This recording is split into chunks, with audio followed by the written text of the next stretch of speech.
ಹಾಗೂ ಪಾಕಿಸ್ತಾನದ ಮಧ್ಯೆ ಕದನ ವಿರಾಮ ಘೋಷಣೆ ಆಗಿದೆ. ಕದನ ವಿರಾಮ ಘೋಷಣೆ ಆಗಿದ್ರೂ ಕೂಡ ಪಾಕಿಸ್ತಾನ ನಿರಂತರವಾದಂತಹ ದಾಳಿಯನ್ನ ಮಾಡ್ತಾನೆ ಇದೆ.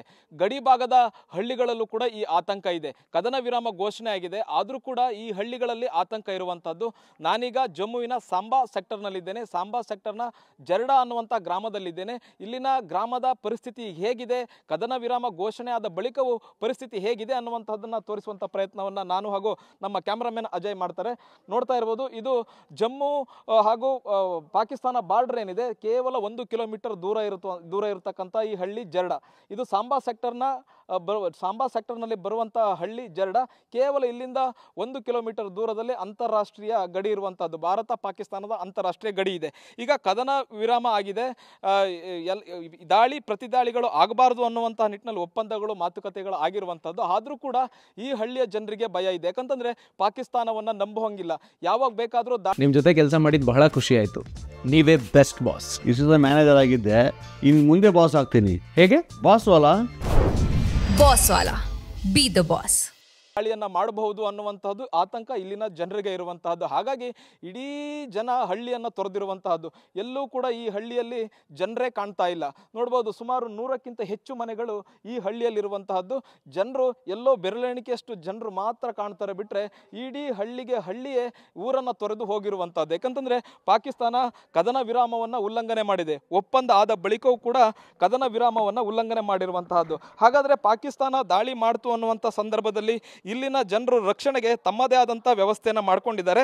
ಮತ್ತು ಸರ್ಕಾರವು ಕೂಡ ಸಹಾಯಧನವನ್ನು ಕೊಡುತ್ತೆ. ಅದೇನು ಅಂತಂದರೆ ಬಂಕರ್ಗಳನ್ನು ಮನೆಗಳಲ್ಲೇ ಮಾಡ್ಕೊಳ್ಳುವಂಥದ್ದು. ಬಂಕರ್ಗಳನ್ನು ಜನರು ಮನೆಗಳಲ್ಲೇ ಮಾಡ್ಕೊಂಡಿದ್ದಾರೆ. ಮುಖ್ಯವಾಗಿ ಮನೆಯ ಕಾಂಪೌಂಡ್ ಒಳಗೆ ಕೂಡ ಬಂಕರ್ ಇರುವಂತಹದ್ದನ್ನು ನಾವು ನೋಡ್ಬೋದು. ನೋಡಿ, ಇದು ಮನೆಯ ಪಕ್ಕದಲ್ಲೇ ಇರ್ತಕ್ಕಂಥದ್ದು, ಕಾಂಪೌಂಡ್ ಒಳಗೆ ಇರ್ತಕ್ಕಂಥದ್ದು ಒಂದು ಬಂಕರ್ ನೋಡ್ತಾ ಇರ್ಬೋದು. ಇಲ್ಲಿ ಬಂಕರ್, ಇದೇ ರೀತಿಯಾದಂತಹ ಬಂಕರ್ ಎಲ್ಲ ಮನೆಗಳಲ್ಲೂ ಕೂಡ ವ್ಯವಸ್ಥೆಯನ್ನು ಮಾಡ್ಕೊಂಡಿರ್ತಾರೆ. ಬಂಕರ್ ಒಳಗೆ ಯಾವ ರೀತಿಯಾದಂಥ ವ್ಯವಸ್ಥೆ ಇರುತ್ತೆ ಅನ್ನುವಂಥ ತೋರಿಸುವಂಥ ಪ್ರಯತ್ನವನ್ನು ನಾವು ಮಾಡ್ತೀವಿ. ನೋಡ್ಬೋದು, ಇದು ಬಂಕರು. ಅಂದರೆ ಪಾಕಿಸ್ತಾನ ಅಟ್ಯಾಕ್ ಮಾಡ್ತು ಅನ್ನುವಂಥ ಸಂದರ್ಭದಲ್ಲಿ ಬಂಕರ್ನ ಒಳಗಡೆ ಬಂದು ಇಲ್ಲಿ ಜನ ಇಲ್ಲಿ ರಕ್ಷಣೆಯನ್ನು ಪಡಿತಾರೆ. ನೋಡ್ತಾ ಇರ್ಬೋದು, ಈ ಹಳ್ಳಿಯ ಕೆಲವೊಂದಿಷ್ಟು ಜನ ಇಲ್ಲೇ ಬಂಕರ್ನಲ್ಲಿ ಇಲ್ಲಿದ್ದಾರೆ. ಮತ್ತು ಈ ಹಳ್ಳಿಯಲ್ಲಿ ಕಮ್ಯುನಿಟಿ ಬಂಕರ್ಗಳು ಕೂಡ ಇದ್ದಾವೆ. ಮತ್ತು ಕೆಲವರು ಮನೆಯಲ್ಲೂ ಕೂಡ ಬಂಕರನ್ನು ಮಾಡ್ಕೊಂಡಿದ್ದಾರೆ. ನೋಡ್ತಾ ಇರ್ಬೋದು, 3 ಜನ ಬಂದು ಇಲ್ಲಿ ರಕ್ಷಣೆಯನ್ನು ಪಡ್ಕೊಂಡಿದ್ದಾರೆ. ಯಾವಾಗ ಬೇಕಾದರೂ ಪಾಕಿಸ್ತಾನ ಅಟ್ಯಾಕನ್ನು ಮಾಡಬಹುದು. ಮತ್ತು ಇಲ್ಲಿ ಬಂಕರ್ನಲ್ಲಿ ಎಲ್ಲ ರೀತಿಯಾದಂತಹ ವ್ಯವಸ್ಥೆ ಕೂಡ ಇರುತ್ತೆ. ಅಂದರೆ ಆಹಾರ ಆಗಿರ್ಬೋದು, ಒಂದು ದಿವಸ 2 ದಿವಸಗಳ ಕಾಲ ಇಲ್ಲೇ ಬಂಕರ್ನಲ್ಲೇ ಉಳಿದುಕೊಳ್ಳುವಂತಹ ವ್ಯವಸ್ಥೆ ಇರುತ್ತೆ. ಹಾಗಾಗಿ ಬೇಕಾದಂತಹ ಎಲ್ಲ ವ್ಯವಸ್ಥೆಗಳು ಕೂಡ ಇರುತ್ತೆ. ನಾನು ಇವ್ರನ್ನ ಮಾತಾಡಿಸ್ತಾ ಹೋಗ್ತೀನಿ, ಹೇಗಿದೆ, ಈಗಲೂ ಕೂಡ ಆತಂಕ ಇದೆಯಾ ಹೇಗೆ ಅನ್ನುವಂಥದ್ದು. जी सीज फायर तो हो गया, फिर भी हमला कर रहे हैं पाकिस्तान, अब क्या बोलना चाहते हैं? यार, पाकिस्तान जितना गंदा देश नहीं है जो इस पे विश्वास करेगा वो, मैं समझता हूँ वो मूर्ख है। सबसे बड़ा मूर्ख वो है जो इसके बचका। देखो, कल शाम को 4 बजे सीज फायर हो गया, तो हम थोड़ा प्रोमिनेंट सिटीजन है यहाँ। मैं बॉर्डर किसान यूनियन का प्रेसिडेंट हूँ पूरे संभा का, बॉर्डर के लोगों का देखते हैं हम। आप ये देखो, हमने मैसेज डाल दिए भाई अपने अपने बच्चे जो हैं वो यहाँ आ जाएं।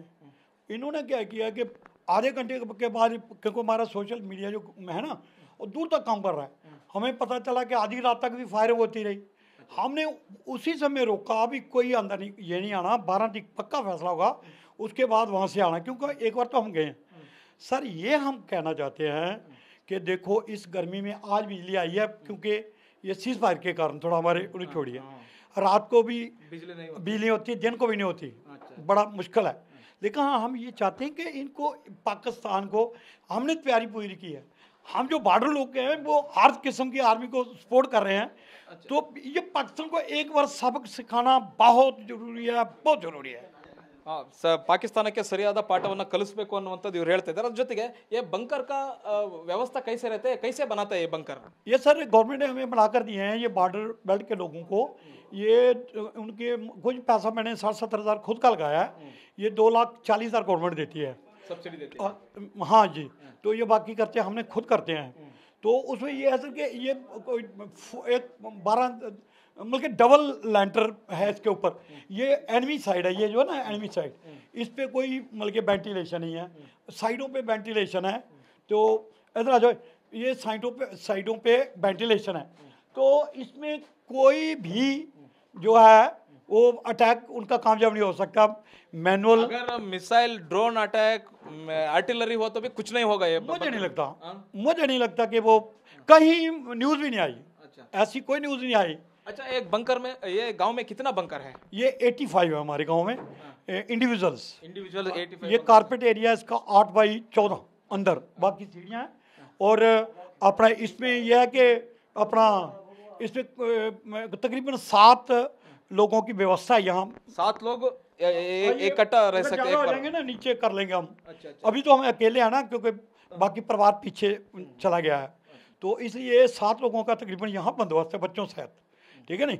तो ये बहुत मतलब क्या है, हम तो सिर्फ यही कहते हैं कि हम जितना मर्जी दुख झेल लेंगे, कोई बात नहीं, शहीद हो जाएंगे, लेकिन ये जो मौका ये अगर जाने दिया तो ये कभी टेररिज्म खत्म नहीं होगा। ಪಾಕಿಸ್ತಾನಕ್ಕೆ ಸರಿಯಾದ ಪಾಠವನ್ನು ಕಲಿಸಲಿಕ್ಕೆ ಒಂದು ಅವಕಾಶ ಸಿಕ್ಕಿತ್ತು, ಆ ಪಾಠವನ್ನು ಈಗ ಕಲಿಸಬೇಕಾಗಿತ್ತು. ಆದರೆ ಒಂದು ವೇಳೆ ಹಾಗೆ ಬಿಟ್ಟರೆ ಪಾಕಿಸ್ತಾನ ಯಾವತ್ತೂ ಪಾಠವನ್ನು ಕಲಿಯಲ್ಲ ಮತ್ತು ಅದು ಉಗ್ರವಾದವನ್ನು ಮತ್ತೆ ಮತ್ತೆ ಪೋಷಿಸ್ತಾನೆ ಇರುತ್ತೆ ಅನ್ನುವಂಥದ್ದು ಹೇಳ್ತಾ ಇದ್ದಾರೆ. ಬಹು ಮುಖ್ಯವಾಗಿ ನಾವಿಲ್ಲಿ ಗಮನಿಸಬೇಕಾಗಿರುವಂತಹದ್ದು ಗಡಿಭಾಗದ ಜನರು ಹೇಗಿರ್ತಾರೆ, ಗಡಿಭಾಗದ ಜನಜೀವನ ಹೇಗಿರುತ್ತೆ, ಅವರು ಎಷ್ಟು ಭಯಭೀತರಾಗಿರ್ತಾರೆ, ಅವರ ಜೀವನ ಶೈಲಿ ಹೇಗಿರುತ್ತೆ ಅನ್ನುವಂಥ ತೋರಿಸುವಂಥ ಪ್ರಯತ್ನವನ್ನು TV9 ಮಾಡ್ತಾ ಇತ್ತು. ನೋಡ್ತಾ ಇರ್ಬೋದು, ಹಳ್ಳಿಗಳಲ್ಲಿ ಈಗಲೂ ಕೂಡ ಭಯ ಇದೆ. ಪಾಕಿಸ್ತಾನ ಯಾವಾಗ ಬೇಕಾದರೂ ಕದನ ವಿರಾಮವನ್ನು ಉಲ್ಲಂಘನೆ ಮಾಡುವಂಥ ಸಾಧ್ಯತೆ ಇದೆ. ಯಾಕಂದರೆ ಪದೇ ಪದೇ ಅಂತಹ ಉಲ್ಲಂಘನೆಯನ್ನು ಮಾಡಿರುವಂತಹದ್ದು. ಅಂದರೆ ಇವರಿಗೊಂದು ಆಶೆ ಇದೆ, ಒಂದು ನಂಬಿಕೆ ಇದೆ, ಇವತ್ತು ಒಂದು ಕದನ ವಿರಾಮ ಉಲ್ಲಂಘನೆ ಆಗೋದಿಲ್ಲ ಅನ್ನುವಂಥ ನಿಟ್ಟಿನಲ್ಲಿ. ಆದರೂ ಕೂಡ ಇವರಿಗೆ ಸಂಪೂರ್ಣ ವಿಶ್ವಾಸ ಬರ್ತಿಲ್ಲ. ಪಾಕಿಸ್ತಾನ ಇಂತಹ ಅನೇಕ ದಾಳಿಗಳನ್ನು ಮಾಡಿದೆ ಮತ್ತು ಅದಕ್ಕೆ ಬೇಕಾದಂಥ ರಕ್ಷಣೆಯನ್ನು ಕೂಡ ಇಲ್ಲಿನ ಜನರು ಮಾಡ್ಕೊಳ್ತಾ ಇದ್ದಾರೆ.